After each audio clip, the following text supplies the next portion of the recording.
This week we're going to hit Mark up for some training tips. They're going to talk about a horse that's terrified of a rope around its back legs, why a quarter horse that's now 13 years old can sometimes be super great and super anxious, and how to get a horse to back willingly. Hello, welcome to Mark Langley's Horsemanship Podcast, a podcast helping people to understand their horses better, to provide solutions in a calm, connected way.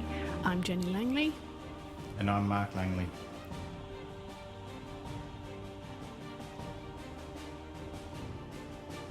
Mark, let's talk about the horse that gets terrified of the rope behind it. It comes from Australia, and she has literally just purchased a Welsh unbroken 6-year-old. She's been doing all of your leading work and getting him to trot up to pressure, to lead and trot up to the belly rope.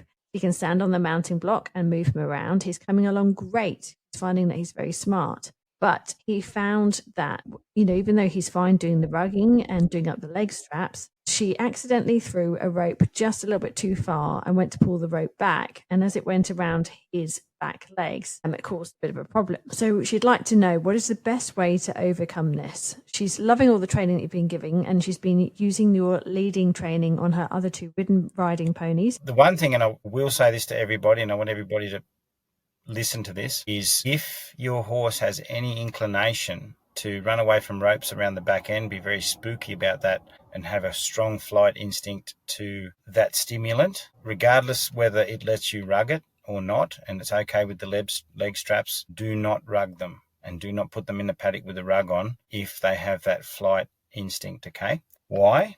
Is because rug bolting is the last thing you'll ever want to see, and it will set your horse up in a negative way that will sometimes make things kind of very hard to fix, because the trauma from it will make that back end area really bad. And also why I'm sort of putting this red flag warning up is because I've had horses at clinics that have carried a rug for 4 years, and then suddenly it got caught up in a funny way because it ripped or something like that, got hung up on something, got caught around their legs or over the head, and they've just gone ballistic and just galloped and kicked and run, and they've had the rug on for 4 years, but when it all went out of context and it grabbed them in a different way, they fully panicked, okay? So just something to think about, because if they're that flinchy around the back end, it might be okay while everything, as I say, is in context and in the right pattern and order, but if it goes wrong, it's not going to be worth it, especially with those sensitive little Welshies, that there's already something in there that's making that horse really frightened around the back end. So I would definitely sort of, not rug it until this is really sorted out. But getting them used to pressure, okay, or something that worries them around the back end. So the best way to get a horse to be less flinchy, frightened, and have that negative kind of escape response to pressure is teach them to control pressure. How do you teach a horse to control pressure? You teach them to lead. So what I mean is, if a horse in a lead rope, for instance, on their head goes, "Oh, I don't like that pole pressure," and shakes a little bit, you gently hold the pressure until they start to go, "Oh, I just stepped forward a little bit and that pressure softened. Oh, wow, I'm controlling that pressure. I'm pushing and it's firming, and I'm gently releasing and it's releasing." But it's not pressure release. It's controlling the amount of pressure by doing something constructive, okay? You can desensitize a horse and rub them with a stick 1,000 times at a standstill, but because the horse doesn't learn to control the pressure of the stick, they never quite get comfortable with whatever the stimulant, stick or rope or whatever. So where I'm going with this is, you have to desensitize your horse a little bit in an area, but the best things that's going to fix it is them controlling the pressure. So I would rub your horse with a long stick around those areas where you find the flinchy areas are. I'd slowly touch and go for a while. So I might be rubbing across the back, and the back's okay, the hip's okay, but when you go down the leg a bit, the horse gets a bit flinchy. I'll get to that flinchy area just to start, and then I'll take the stick back to the safe area where it feels okay and go back and touch and go. And I'll do that while I'm leading the horse around, go close to that area, into that area, and then disappear. So the horse knows that the pressure will be retreating before the horse needs to retreat from the pressure, okay? So that's quite also good for horses that are really tough to bridle and stuff like that from a bad experience. But eventually the pressure's going to stay there. So basically, when the horse gets a bit better, you'll go to the sort of sensitive spot, 1, 2, that's enough.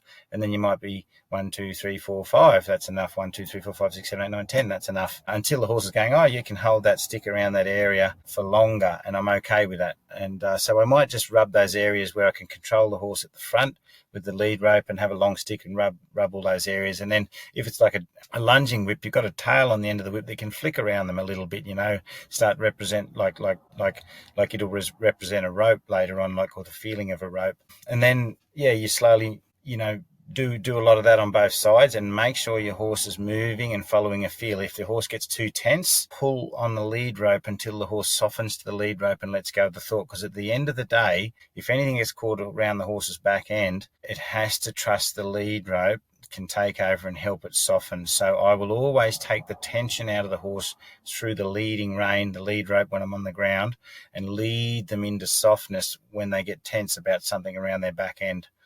Okay, so that's let go of that, and I want to override. It's almost like the lead rope's an override button. You think you're going to run away from that rope around your leg, follow the lead rope instead. I'm going to override that, and that's why you always gently override and get them to lead a little bit until they're soft in that lead rope when tension arises, until you can rub them with the stick, lead them backwards and forwards in your hand quietly and around you, and they're okay with that stick around their legs in all those back end areas. And then you integrate to a rope, where you can just sort of gently let a rope hang over, or you just put a rope on a stick and just rub them with the rope on a stick, doing a similar thing. Then I'd teach them to lead in a breeching rope, one that goes around their rump, and teach them to sort of move forwards. But firstly, before I teach them to move forward, I might just let them carry it a little bit and then back up while they got that breeching rope, so they learn to move their feet backwards while that rope's hanging around their back end. And that's why I'm saying earlier on, you're always gently interrupting your horse with leading. So then when that rope is on them and the breeching rope's around them,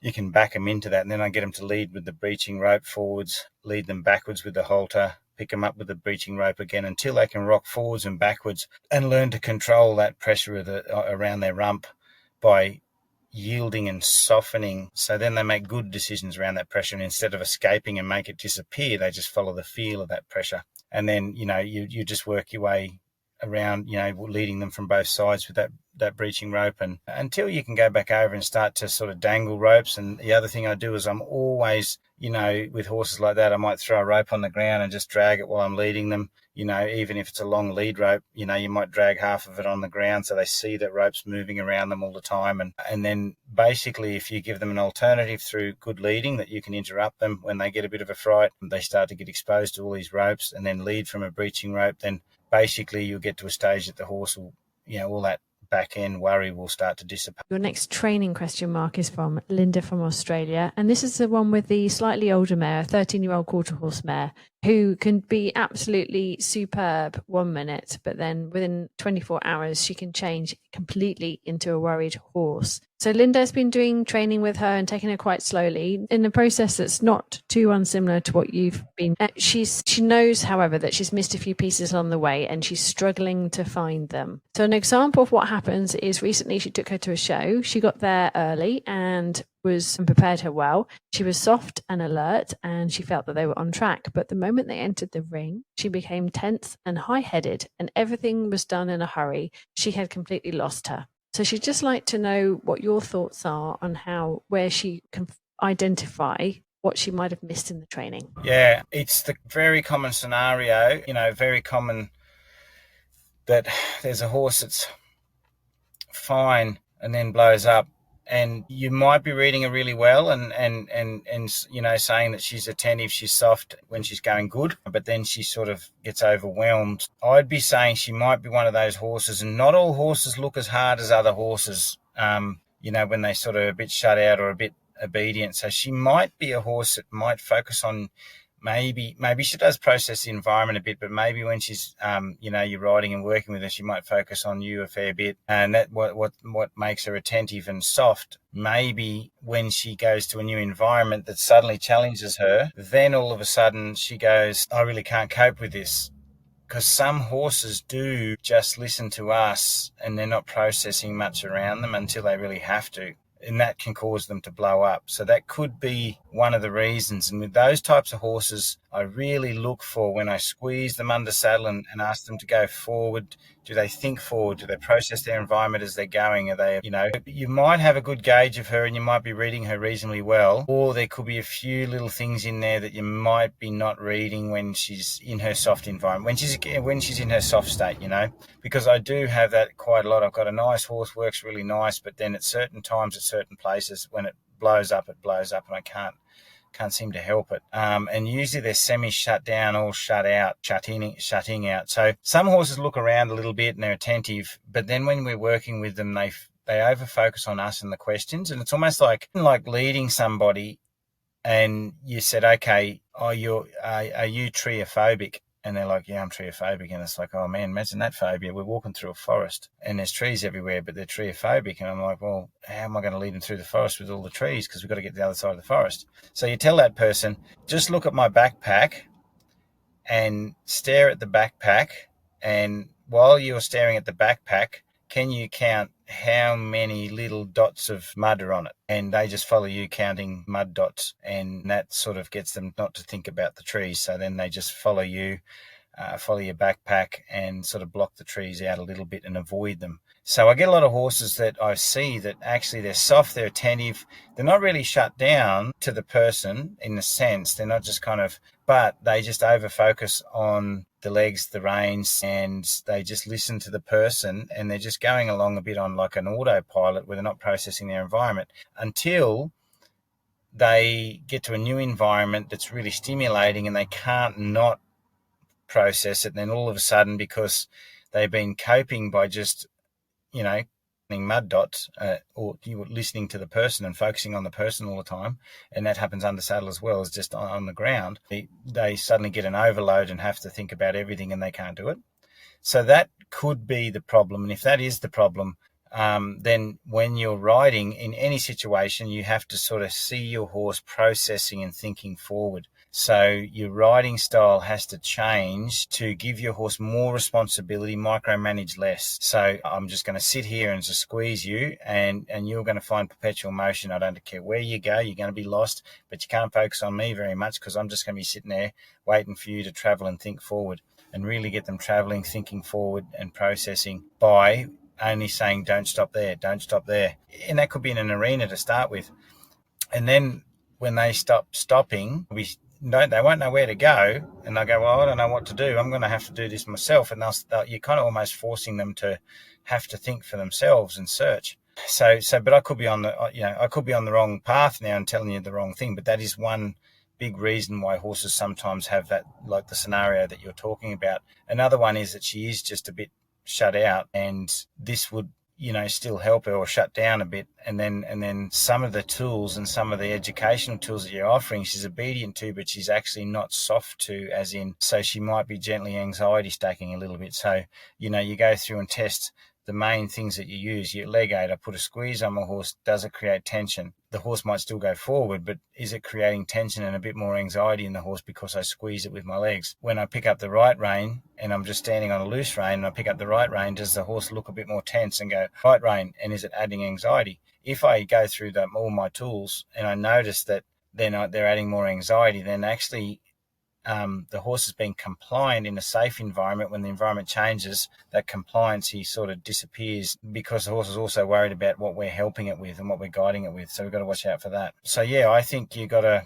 try a few different angles, but the main thing is your horse thinking and processing all of the time. Or is it handing over some of the responsibility to you? And when you're working it on the ground, same thing when you're leading it places. Lead it at a distance so it learns to walk at a distance and process its environment itself as it's going, not just follow you like a target. And like there was a horse the other day at a clinic that blew up really bad when a horse would leave the arena. But when I found the main red flag, which was its tension, it had tension about certain things. It was still getting, certain training tension. When I fixed that training tension, the horse's mindset changed completely. And then when horses left, it didn't worry at all. So it got really soft. So that's something to think about. Your last question for today, last training question for today, is from Wendy, and it's about backing up willingly. She runs an equine assisted learning program, and as part of teaching the participants, she gets them to back their horses out of their personal space, so teaching boundaries. These horses have been asked to do these tasks 6 years now. She's wondering how she can spice it up for them. They seem a bit bored and sometimes resistant. I've thought about this question, and I'm going to give you, I think, the reason why the horses are getting like that. I don't really want to give you the tool of how to spice it up, though that's the question that you've asked me, because the reason that the horses are getting a bit sour and, resistant or whatever's happening is more important than fixing it and giving them a better backup or some other tools. Because you're doing equine assisted learning, there's a high chance that there's learners learning on these horses and asking the same question to these horses over 6 years. Now the problem is horses learn, well, soft horses follow feel, and they learn, and learning is like a mastership. You've got to master something. You master something eventually, you become very good at it. Becoming very good at it, the horse finds the path of least resistance, and they're comfortable with pressure. They're backing up softly, they're turning softly, whatever the thing is, they're doing it well and it feels good. Otherwise, there's no purpose to it. So a horse strives to learn by, as I say, finding that path of least resistance, and then there's a reason for it. There's always a reason for something that they're doing. When you're teaching students on horses, the students are learning on the horse, so their clarity, their consistency, their pressure is always going to be different, and they're going to, when the horse does the right thing, they might be still not responding in the wrong way to show the horse is doing the right thing, and that sort of stuff. So the horses go, well, what's going on? Why am I doing this all the time? And the message is always different. And I'm the one that seems to be making mistakes all the time, but it's not me making the mistakes. It's you guys that are making the mistakes. So then they're going to get disinterested, sour, and that sort of thing. So I'm not going to give anyone the answer to how to spice it up, how to make their horses back up better, because they're kind of using them as a pincushion for people to learn on. So I think somehow you have to have a way of getting the students better at applying feel and questions to horses before you use the horses as the Godivers. Like a doctor, like a Godiva, the doctors who are going to be surgeons, they're not going to just be practicing on 10-year-old school kids to see if they can do brain surgery. They're going to practice on Godivers so they don't make a mistake. The whole idea when they become a surgeon is they do not make mistakes at all. It's a 110% success rate in do not make mistake. Okay, so what I'm saying is, we've got to we're mastering something to make our horses feel good, because they're trying really hard to feel good in it too. So if that answer makes sense, then somehow you'll have to find that answer yourself. It's a hard one.